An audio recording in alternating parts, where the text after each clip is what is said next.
ስለዚህ ጾም ማለት ተከልወተ ብሲ እመብል በጊዜ እውቅ በውስተ ሕግ።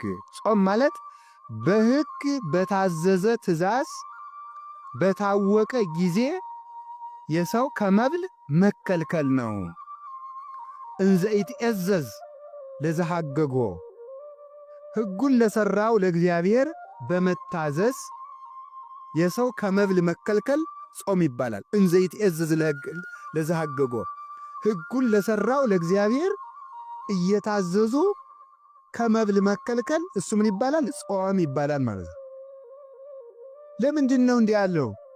ለስርየተ ኃጢአት፣ ለኃጢአት ስርየትን ያገኝ ዘንድ ወለብዝኃ እሴት ብዙ ደስታንም ተመልከቱ ያገኝ ዘንድ ፈቂዶ ይካያሁ ከመ ያድክም ኃይለ ፍትወት የፍትወት ኃይል ይደክም ዘንድ ድል ይነሳ ዘንድ ተመልከቱ የፍትወት ኃይል ድል ትነሳ ዘንድ ደመ ነፍስ ለሕያዊት ነፍስ ትገዛ ዘንድ የሰው ልጅ ከመብል ሲከለከል ጾም ይባላል።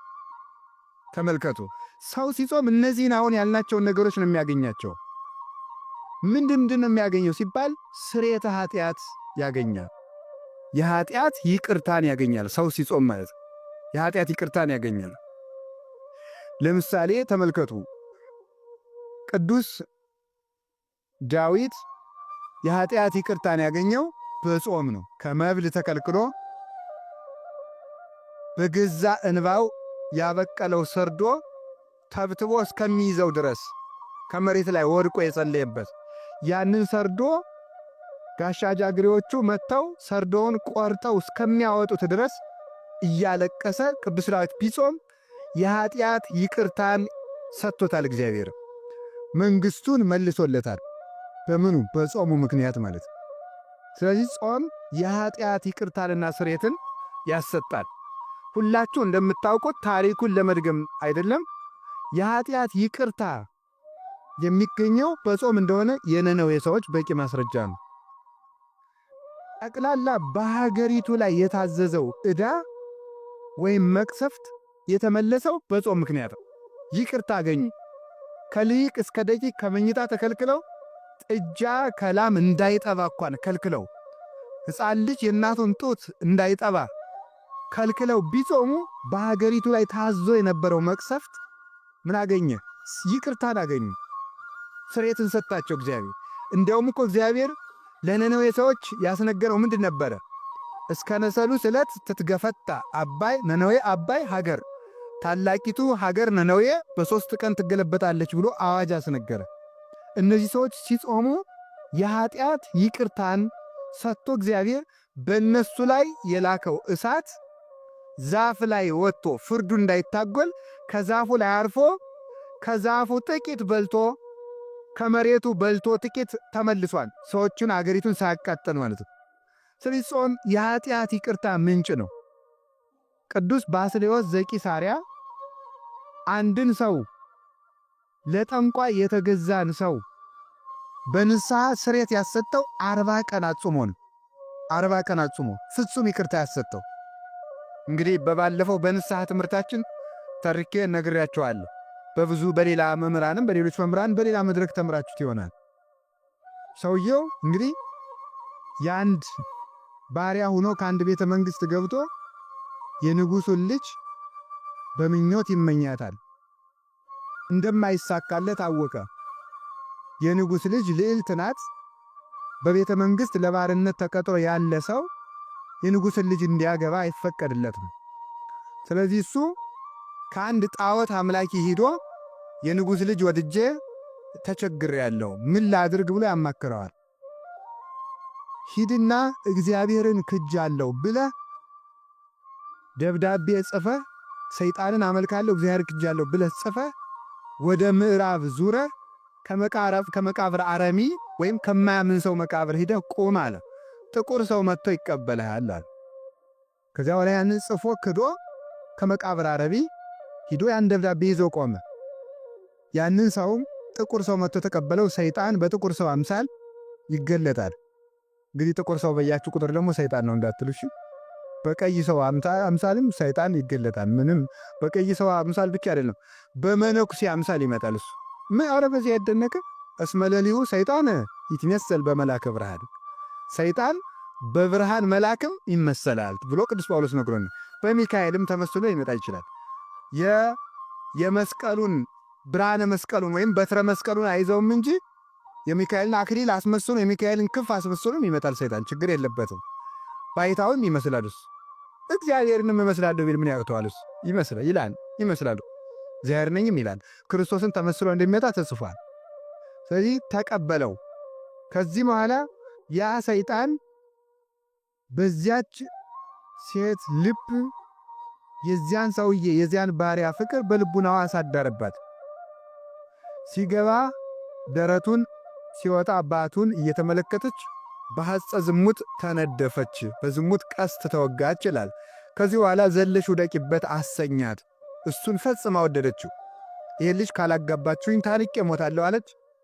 አጋቧት ማለት በኋላ እሷ ክርስቲያን ስለሆነች አንተ ሰው ቤተ ክርስቲያንን ሂድ፣ ሌላ ጊዜ እንሄዳለን፣ እንቁረብ፣ ሌላ ጊዜ እንቆርባለን እያለ ያስቸግራታል። ሲያስቸግራት ምንድን ነው ብላ አስጨንቃ ያዘችው። የትዳር ትርጉሙ ከእግዚአብሔር ጋር መኖር ነው፣ ከዚያ ውጭ ምን ታደርግልኛለህ አለችው። አይ በነፃ አገኘሁሽ መስሎሻል? እንዲህ አድርጌ እኮ በጥንቆላ ነው ያገኘሁሽ ይላታል። ነው እንግዲያማ ባስልዮስ የሚባል ታላቅ መምህር አለ አይደለ? ከሱ እንሂድ ሄደ። ከዚህ በኋላ ምን አደረገ? ከትልቅ ጉድጓድ ከትልቅ ገደል ውስጥ ቀስ አድርጎ እዚያች የምታመጣልኝ ቃል ለሂድ ማውረድ ብሎ በመሰላል አውርዶ መሰላሉን አነሳ እና 40 ቀን ገደል ውስጥ ጣለው። ትንሽ ትንሽ የሚበላት ነገር በሰርክ በዚህ ሰዓት እየሰጠ ማለት ምን አደረገ? በኋላ ሲጾም በ12ኛው ቀን ሲሄድ አጋንንት እየደበደቡኝ ነው፣ እንዴት ሆነህ አደርክ ሰነበትክ ሲለው፣ አይ በከላይ ሆኖ በድንጋይ እየደበደቡኝ ነው። እንደገና ደግሞ በሌላኛው ጊዜ ሲሄድ አሁን እንኳን ራቅ ብዬ ድምፃቸውን እሰማለሁ። እንደገና ደግሞ በሌላ ጊዜ ሲሄድ አሁንሳ ሲለው፣ አይ አሁንስ አንተ ታግለ ስትጥላቸው ይታዩኛል። ከዚያ በኋላ መጀመሪያ በሌላኛው ቀን ሲሄድ ራቅ ብለው ሲሰድቡኝ ይሰማቸዋለሁ ድምፃቸውን ብቻ። መጨረሻ ላይ አንተ ትግለ ስትጥላቸው አይ። ከዚህ በኋላ ድምፃቸው ሁሉ ጠፋ። ከዚህ በኋላ ሕዝቡን ሰብስቦ ሰውየውን 40 ቀን ካጾመ በኋላ ቅዱስ ባስልዮስ ከቤተ ክርስቲያን ሕዝቡን ሰብስቦ አንድ ወንድማችን በኃጢአት ተይዞ የዲያብሎስ እድል ፈንታ ሆኗልና ምህላን ያዝ ብሎ 400 እግዚኦታ አድርሶ ሲጨርስ ከሕዝቡ እንደተሰበሰበ ያ ሰይጣን ምን አደረገ መሰላችሁ? ባስልዮስ አትዘብዝበኝ፣ አትጨቅጭቀኝ፣ እሱን ልደብዳቤው ብሎ ሰይጣንን ክጀዋለሁ፣ ሰይጣንን አመልከዋለሁ፣ ክርስቶስን ክጀዋለሁ ብሎ የፈረመበትን ደብዳቤ ሰይጣን ራሱ አምጥቶ ከሕዝብ መሃል ጣለለት። ከዚህ በኋላ ለዚያ ሰው ስርየት አሰጥቶ ደብዳቤውን ደምስሶ ቅዱስ ባስልዮስ ቅዱስ ሥጋውን ክቡር ደሙን ለዚያ ሰው ሰጠው ማለት ነው። በ40 ቀን ጾም ነው ስርየት ያሰጠው ማለት ነው። እና ጾም የኃጢአትን ዕዳ ይፍቃል። መቅሰፍትን በኃጢአታችን ምክንያት ሊመጣብን ሊታዝ የነበረውን መቅሰፍት ያርቃል። ያለ ጊዜያችን ከመቀሰፍ ይሰውራል ማለት ነው። እስፋትን ያርቃል። የኃጢአት ይቅርታን ያሰጣል። የኃጢአታችን ይቅር ሲባል የኃጢአት ስርየት ጥቅሙ ምንድነው ስትሉ ከእግዚአብሔር ጋር ማኖሩ ነው። እግዚአብሔር ባህሪው ንጹሕ ስለሆነ በረከሰ ቦታና በረከሰ ሰውነት አድሮ አይኖርም። በረከሰ ቦታና በረከሰ ሰውነት አድሮ ስለማይኖር ኃጢአት ባለበት እግዚአብሔር የለም። ስለዚህ ኃጢአታችን ሲፋቅ የምናገኘው ትልቁ ጸጋ ማን ነው? እግዚአብሔርን ራሱን። እግዚአብሔር ያን ጊዜ መጥቶ ይዋሃዳናል። እግዚአብሔር ከሰው ጋር እንዳይኖር የሚያደርገው ምንድነው ካላችሁ ኃጢአት። ትንቢተ ኢሳይያስ ምዕራፍ 55 ላይ ሲናገር እናንተ የእስራኤል ሰዎች ጾመናል አልሰማንም ትላላችሁ፣ ጸልየናል አልሰማንም ትላላችሁ፣ ሰግደናል አልሰማንም ትላላችሁ፣ ዕጣን መስዋዕት አቅርበናል አትሰማንም ትላላችሁ። ነገር ግን እኔ የምፈልገው ጾም ይሄ አይደለም። እናንተን እንዳላያችሁ ያደረገኝ ኃጢአታችሁ በመሃል በእኔና በእናንተ መካከል እንደ ግድግዳ ቆሞ ነው ይላል። ትንቢተ ኤርምያስ ምዕራፍ 3 ላይ ሲናገር እናታችሁን ያሰናበትኩበት የፍች ደብዳቤ ወዴት አለ ይላል። እናታችሁን የፈታውበት እናታችሁ የሚላቸው ለቤተ እስራኤል መቅደስን ኦሪትን ነው፣ ለእኛ ቤተ ክርስቲያንን ነው። እናታችሁን የፈታውበት የፍች ደብዳቤ ወዴት ነው? እናንተስ ልጆቼ እኔስ አባታችሁ አይደላችሁምን? ነገር ግን ኃጢአታችሁ ከእናንተ ጋር እንዳልኖር መሃል ላይ እንደ ግርግዳ ተጋረደብኝ ይላል። ያንን የኃጢአት ግርግዳ የኃጢአት ግንብ የሚያፈርሰው ስርየተ ኃጢአት ነው። ስርየተ ኃጢአትን የሚያሰጠው አንዱ ማን ነው? ጾም ነው። ስለዚህ ሰው ሲጾም የኃጢአት ይቅርታ ያገኛል። የኃጢአት ይቅርታ ሲሰጥ ሊያጥር የነበረ የሕዝብ ዕድሜ ሊፈርስ የነበረ ሀገር ይታነጻል። ሊያጥር የነበረ ዕድሜ ይቀጠላል። የተለየን እግዚአብሔር ከእኛ ጋር ይሆናል። ጸጋ እግዚአብሔርም ይታዘዛል። ስንጾም ስርየት እናገኛለን። ስርየት ስናገኝ እግዚአብሔር ከእኛ ጋር ይሆናል። እግዚአብሔር ከእኛ ጋር ሲሆን ከሀገርም ከሕዝብም ርቆ የነበረ ረድኤት ይመጣል። ዝናብ በጊዜው ይመጣል። ደመናት በጊዜው ይመላለሳሉ። ነፋሳት በጊዜያቸው ይነፍሳሉ። ቀላያትም በጊዜያቸው ይፈሳሉ። ምድርም የዘሩባትን ታበቅላለች። ሰማይም ዝናም ለክረምት ጠል ለመከር ይሰጣል ማለት ነው። የተባረኩ ልጆች ይወለዳሉ። ትውልድ ይባረካል። የኃጢአት ስርየት የሚገኘው አንዱ በጾም ነው። ስለዚህ ስርየተ ኃጢአት ለማግኘት አይነተኛው መድኃኒት ጾም ነው ማለት ነው። ጾመን የኃጢአት ይቅርታ እንድናገኝ አምላክ ቅዱሳት ይርዳን። ጾም ምን እንደሆነ እያያችሁ ነው። ሁለተኛው ተመልከቱም፣ ብዛ ሐሴትን ደስታን ይሰጣል። ጾም ደስታን ያጎናጽፋል፣ ሐሴትን ይሰጣል ማለት ነው። መብል ሐዘንን ትካዝን ያበጣል። ለምን ሲባል መብል ባለበት ፈትዮ አለ። ባለፈው እንደተነጋገርነው እንጨት በጨመርን ቁጥር እሳት እንደሚነደው መብል በጨመርን ቁጥር ፍትወት በሰውነት ይቀሰቀሳል፣ ይሰለጥናል ማለት ነው። ስለዚህ ያን ጊዜ ደግሞ ፍትወት ሲያድርብን ትካዜ ያድርብናል፣ ሐዘን ይሰለጥናል፣ ጸጋን እናጣለን ማለት ነው። ጸጋን ስናጣ ሐዘን ይከተላል።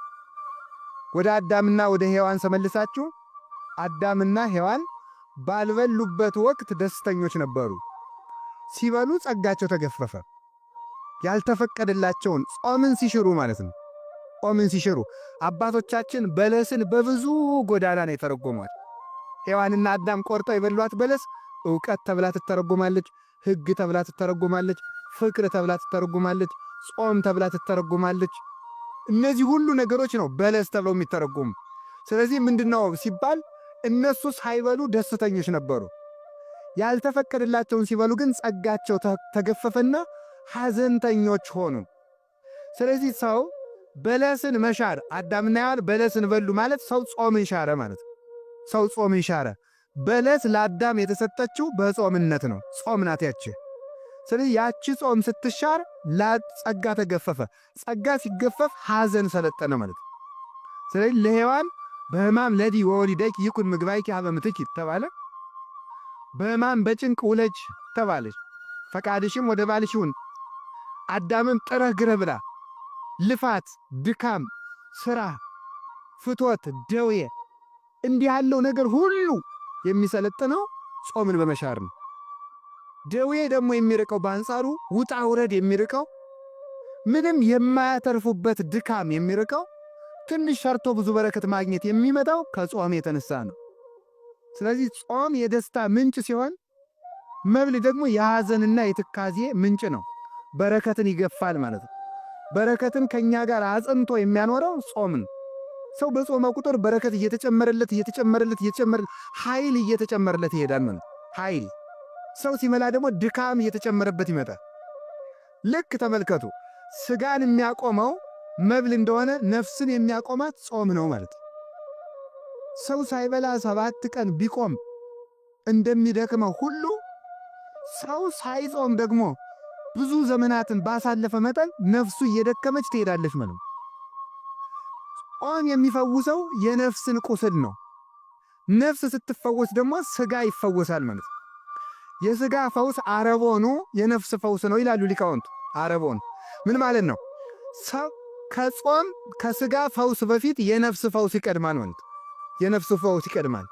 ስለዚህ ነበረ ጌታችን ኢየሱስ ክርስቶስ የታመሙ ሰዎችን ሲፈውስ ምንድን ነበር የሚለው?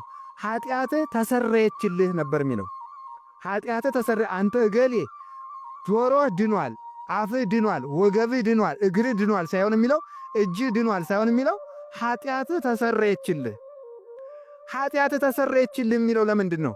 የኃጢአት ይቅርታን ሲሰጠው ደዌውንም ይፈውሰዋል ማለት ነው። ደዌውንም ይፈውሰዋል። ስለዚህ ተመልከቱ፣ ጾም ትፈውስ ቁስለ ነፍስ ያለው ቅዱስ ያሬድ ለዚህም ጾም የነፍስን ቁስል ትፈውሳለች ይላል። ነፍስ ሲፈወስ የሥጋ በሽታም ይርቃል፣ የሥጋ ደዌም ይርቃል። ስለዚህ ደስታን ይሰጥናል ማለት ነው። የተገፈፈ ጸጋ ይመለሳል። ጸጋን የሚመልሰው ጾም ነው። ጸጋን የሚገፈው ደግሞ መብል ነው። ስለዚህ ጾም የደስታ ምንጭ ነው፣ መብል ደግሞ የሐዘን ምንጭ ነው። አዳም ከበላ ጀምሮ ሐዘን መጣበት። ለምን ስትባሉ ፍትወታት እኩያት ኃጣው ርኩሳትን ሰብስቦ ኦሪት ዘፍጥረት ምዕራፍ 3 ቁጥር 17 ሲናገር እሾህና አሜከላ ይብቀልብህ ብሎታል። ምድር በአንተ ምክንያት እሾህና አሜከላን ታብቅልብህ። ተመልከቱ፣ ምድር በአንተ ምክንያት እሾህና አሜከላን ታብቅልብህ ያለው ምንድን ነው? ሁለት ነገር ነው የሚተረጎም። ሶስት ይቅር በሉ። አንደኛ በቆሙ ምድር በቆሙ ምድር፣ ሁለተኛ ሥጋ፣ ሶስተኛ ህሊና። እነዚህ ሶስቱ ናቸው ምድር ተብለው የተጠሩ። አዳም ሆይ ያልተፈቀደልህን ዛፍ ስለበላ እንግዲህ ተመልከቱ፣ ምድር እሾህ ታብቅልብህ። በለስ ለእኛ ምንድናት ነው ያልኳችሁ ቅድም? ጾም ናት ብያቸዋለሁ። ለአዳም እግዚአብሔር በለስን የጾመው የሰጠው በጾምነት ነው። አትብላ ሲለው ጾምን እየሰራለት ነው። ስለዚህ ጾም መቼ የተሰጠ ነው ስትሉ፣ ጾም ተፈጥሯዊነት ነው። ስንፈጠር የተሰጠን ነው። ሰው በመሆናችን ከተሰጡን ጸጋዎች አንዱ ጾም ነው። ለመጀመሪያው ፍጡር ለመጀመሪያው ሰው መጀመሪያ እግዚአብሔር የሰጠው ጾም ስለሆነ ነው። የመጀመሪያው ሀብታችን መብል አይደለም። የመጀመሪያው ሀብታችን ጾም ነው። ስለዚህ አዳም የመጀመሪያ ሕጉ ጾም ነው። ነገር ግን ሲበላ ምን አለው እግዚአብሔር? ባንተ ላይ ምድር እሾህ ታብቅልብህ። ለምን? ጾም ስለገደፍክ። ስለዚህ ሰው ጾም ሲሽር ምን ይበቅልበታል? ምድር እሾህ ታበቅልበታለች። ምን አይነት እሾህ? አንደኛ ምድር በቁሟ እሾህ ታበቅልበታለች። ሁልጊዜ ለሚበላ ሰው ወዳጆቹ እሾህ ይሆኑበታል። የተሰማራበት ሜዳ ሁሉ እሾህ ይሆንበታል። ቢያስተዳድር የሚቀበለው የለም፣ የሚገዛለት አገኝ። ቢያገባ ትዳሩ ይበተንበታል፣ ይናጋል። ቢነግር ገንዘቡ አይበረክትለትም። ዘመዶቹ ጠላት ይሆናሉ፣ ወዳጆቹ ይክዱታል። ዓለም በሙሉ እሾህ፣ የበላው ደዌ ይሆንበታል። መኝታው ሁሉ እሾህ ይሆናል፣ ቤቱ እሾህ ይሆናል። ሀገር ሁሉ ለሱ የማይመች ይሆናል። ምድር እሾህ ትሆንብህ ማለት ያየኸው፣ የሰማኸው፣ የረገጥከው፣ የጨበጥከው ሁሉ አይመችህ ማለት ነው። ጾም ለሚሽር ሰው የትም ዓለም አይመቸው። ዓለም ሁሉ ለሱ እሾህ ትሆንበታለህ።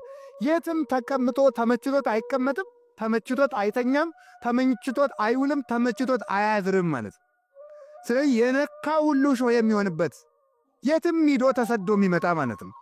ስለዚህ ምድር እሾህ ታብቅልብህ ማለት መሬት አትመችህ ማለት ነው። ይሄው ለአዳምና ለልጆቹ ዛሬ መሬት የማትመች ሆናለች። ዛሬ ጌታችን ኢየሱስ ክርስቶስ መጥቶ ተወልዶ ከባረካት ወዲህ ግን ምድርን ለበረከት አድርጎልናል። ያን እሾህ ነቅሎ ማለት ነው። ሁለተኛ ደግሞ ምድር እሾህ ታብቅልብህ የተባለ ሥጋ በሽታ ያብቅልብህ ማለት ነው። በሽታ ያብቅልብህ። ለመጀመሪያ ጊዜ ደዌ ወደ ምድር የመጣው በምን ምክንያት ነው ካላችሁ፣ ጾም በመሻር። በሽታን ወደዚህ ዓለም ያመጣው ምንድን ነው ካላችሁ፣ ጾምን መሻር፣ በለስን መብላትም። ጾም ስንሽር ደዌ ወደዚህ ዓለም መጣ ማለት። ስንጾም አጋንንት ይርቃሉ፣ ክፉ ሕሊና ይርቃል፣ ፍትወት ይቀነሳል፣ ሥጋችን መገራት ይችለዋል ማለት ነው። ገሪር ይሰጠናል። አሁን ተመልከቱ፣ ጾም በሥጋ ሲገራ ሕሊና ለልብ ይገዛል፣ ልብ ደግሞ ለእግዚአብሔር ይገዛል። ለሥጋ ፈቃዳችሁ የተገዛችሁበት ጊዜ ይበቃል ይላል ቅዱስ ያሬድ። ለሥጋ ፈቃዳችሁ የተገዛችሁበት ጊዜ ይበቃል። አሁን ለእግዚአብሔር በፍርሃት ተገዙ። ለምንድን ነው ጾም ሲመጣ ለእግዚአብሔር ተገዙ የሚባለው? ለእግዚአብሔር መገዛት ማለት እግዚአብሔርን በልብ ማምለክ፣ ልብን ለእግዚአብሔር ማስረከብ ነው። ልብ ብላችሁ ስሙ። ልብን ለእግዚአብሔር ማስገዛት ማስረከብ ለእግዚአብሔር መገዛት ከሆነ ልብ ለእግዚአብሔር መገዛት የሚችለው ምን ሲገዛ ነው ሲባል ሥጋ ለነፍስ ሲገዛ ነው። ሥጋ ለነፍስ መገዛት የሚችለው ምንድን ነው? ሲጾም ነው። አያችሁ፣ ገሪር ይገኛል ማለት። ሥጋን መቆጣጠር የሚቻለው በጾም ነው። በእውነቱ ማለት ሥጋን መቆጣጠር የሚቻለው በጾም ነው። ሰውነታችን መግዛት የምንችልባቸው ሁለት መሠረታዊ ነገሮች አሉ። አንደኛው ጾም ነው። ሁለተኛው አፍን መግራት ነው። ንግግርን መቆጠብ ነው። ፈረስ በልጓም እንደሚሰበሰበው ሰው ሰውነቱን መግዛት የሚችለው በምንድን ነው ካላችሁኝ፣ አንደበቱን በመቆጠብ ነው። አንደበት እሳት ነው ብሎ ያዕቆብ የተናገረው ለዚያ ነው። እሳት ከአንድ ቦታ ተነስታ ከተማውን ሁሉ እንደምታቃጥለው አንደበት ላይ እዚች አፍ ውስጥ እየነደደች መላውን ሀገር ተብሎ የሚጠራው ሰውነታችን ነው። ለምሳሌ እዚህ አካባቢ አንድ እሳት ቢቃጠል ዝም ብለን ካየነው መላ ከተማው ጎንደር ሊያቃጥል ይችላል። ሰውነታችሁን እንደ ሀገር ቁጠሩት። እንደ ሀገር ከቆጠር ነው አንድ ቦታ የጫርናት እሳት መላ ሀገር እንደምታቃጥለው አፋችን ውስጥ የምትነደው አንደበታችን መላ ሰውነታችን በሙሉ ታነደዋለች በኃጢአት ነው። መብልም እንደሱ ነው ማለት። ስለዚህ መብል ስንቀንስ ሥጋ ለነፍስ መገዛት ይችላል።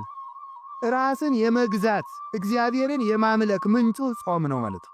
ራስን የመግዛትና እግዚአብሔርን የማምለክ ምንጩ ጾመኛ ሰው በእውነቱ ከዝሙት መቆጠብ ይችላል፣ ከስድብ መቆጠብ ይችላል፣ ከመግደል መቆጠብ ይችላል፣ ከመደንፋት፣ ከኩራት፣ ከትዕቢት፣ ከማን አለብኝነት እኔ እበልጣለሁ ከማለት ከዚህ ሁሉ የሚሰበስበን ጾም ነው። ስለዚህ ጾም የዚህ ሁሉ ምልክት ነው ማለት አላችሁ የላችሁም። እግዚአብሔር ከሁላችን ጋር ይሁን። በጾም እግዚአብሔር መውደዳችን እንገልጣለን። በጾም እግዚአብሔር እናገለግላለን። በጾም ከመቅሰፍት እንድናለን። በጾም ከጠላት እጅ እንድናለን። በጾም በሽታ ይርቅልናል። በጾም በጎ ሕሊና ይሰጠናል። በጾም የትኛውም ሀገር ሰላም ይሆናል። የሀገር ሰላም ይመጣል። በጾም የኃጢአት ይቅርታ እናገኛለን። በጾም የተገፈፈ ጸጋ ይመለሳል። እነዚህ ሁሉ ጸጋዎች የምናገኘው በጾም አማካኝነት ነው። ለዛሬ በቃና። ስብሐት ለእግዚአብሔር።